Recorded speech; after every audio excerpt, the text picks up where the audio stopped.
Hi everybody, and welcome back to Pain-Free Creations, Coaching and Conversations, where we do all three in a short amount of time. I'm Aubrey Payne, and today we are going to talk about the lovely engagement tool called Nearpod, which happens to be my favorite tech tool to engage my own students. Today we are going to talk about how you would use a Nearpod lesson when teaching on Zoom or on another online program. We're just going to go over the basics, how to get students connected if they're not in person, how you help them, and then how you guide them through the lesson. So if you're someone who teaches online, doesn't have to be through Zoom, but through some other way, this is the video for you. Let's take a look. Show you what you need to do once you're done with the lesson that you've made and you want to share it out to students. I'm also going to show you what the student screen looks like, or what it looks like when I'm modeling my lesson. So I'm also going to record on Zoom, so it records that part. So record on this computer. Okay, so now that I'm finished, I'm going to click. So I'm going to talk like I'm sharing it with the students. So I'm going to click save and exit. So now I have my lesson here. So if I scroll down, and I'm going to hover over, I'm going to go over live participation first. So this is basically doing a lesson with the kids on Zoom. So I'm going to click live participation. And if you're on Zoom with your kids, all you have to do is, so it's the little chain button right here. I'm going to click it. Then I'm just going to click copy. And so I tell my students, okay, look for the link. It's in the chat. So I'm going to go and put it in my chat. And I'm going to click send. There's sometimes going to be students who say, hey, it's asking for a code. So I always just highlight the code, click Command C, and then I Command V to paste, and I share the code as well. So then the students, all they have to do is click on the link and it should take them right to the Nearpod.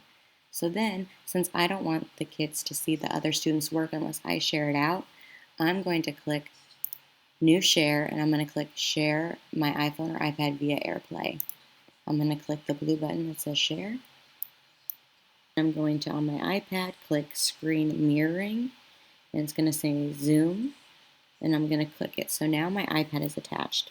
So I'm going to join the lesson as a student, and so that when kids get back onto Zoom, if they need help, they are just going to see this screen that would look like what they see on their iPad.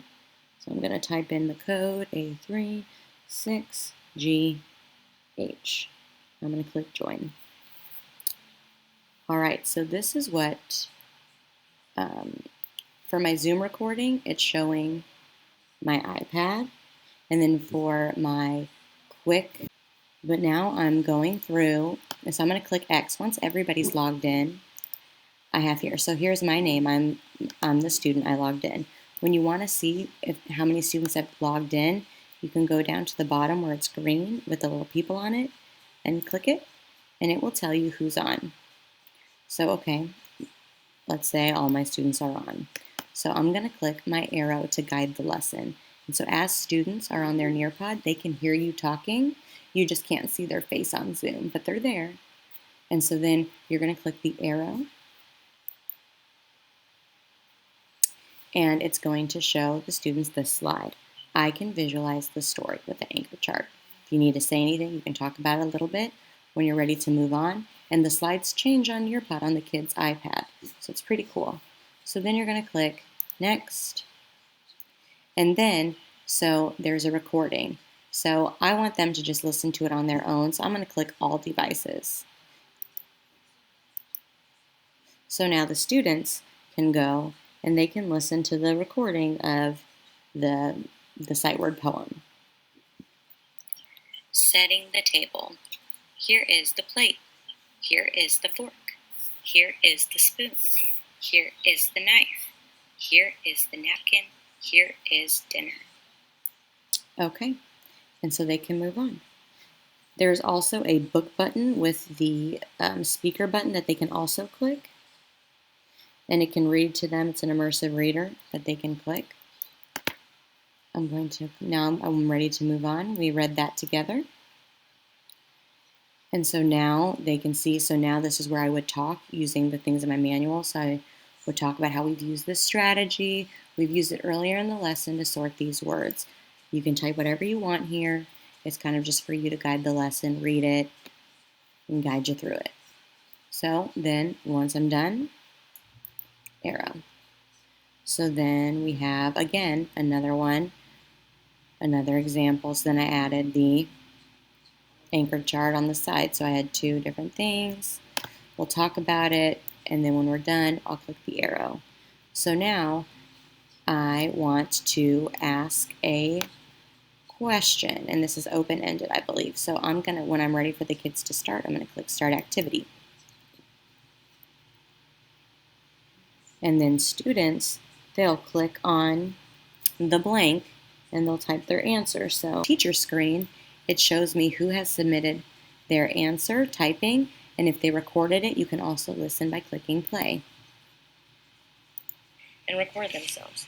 My favorite part of the story was when, and then you can also share their answers out to the iPad. So if I thought that was a really good example, I might share it, and it shares out to all of the students' iPads. So this is something that really gets them excited to see their work sent to everybody.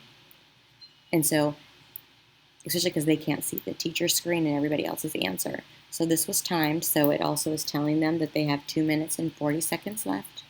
They can also edit their answer if they feel like, or you see their answer here and you want them to fix it, they can go back and fix it. So then you're going to click the arrow when you're done. They have matching. So I again have to go and click Start Activity.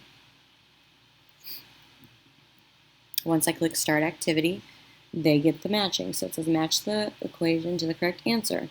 Okay, so I have 3 plus 4. All right, that's 7, so they're going to match it.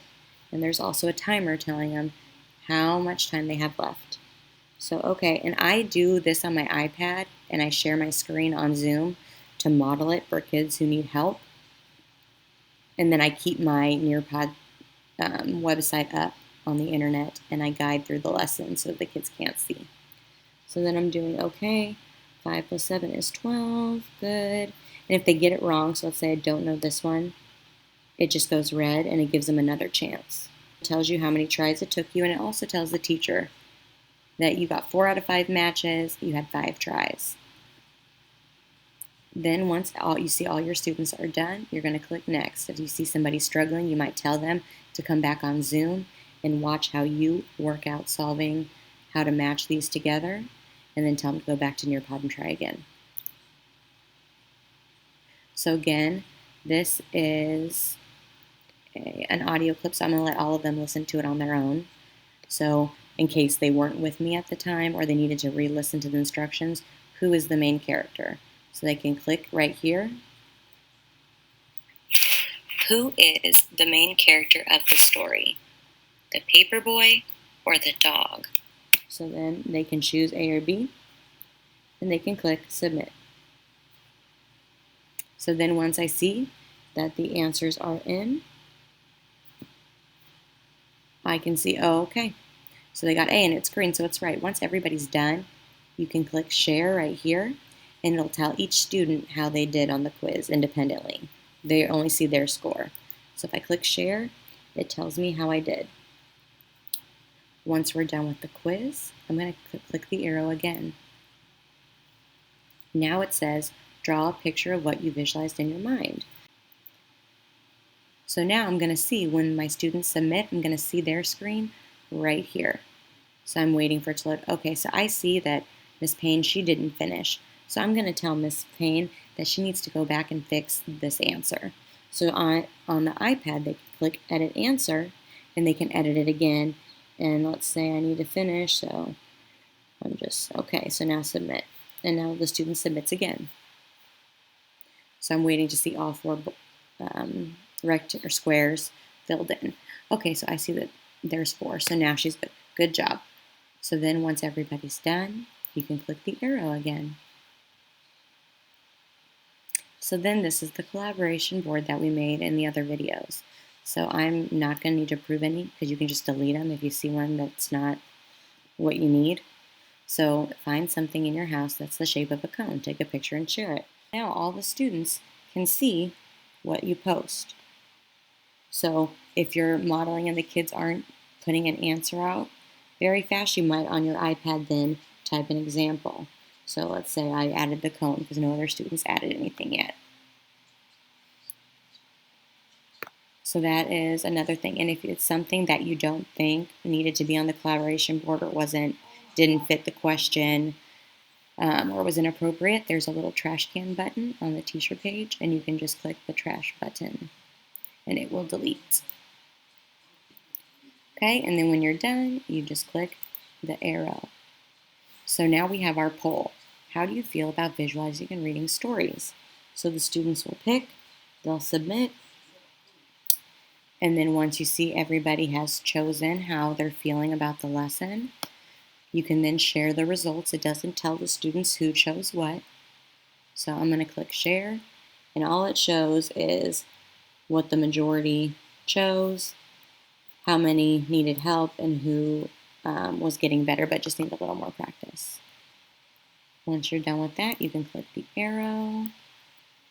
And now here was the fill in the blank, putting your stuff in alphabetical order that I was talking about. A hard time, they can come back on Zoom and watch how I do the first few in my thinking process. Then they can go back and continue on. So if they just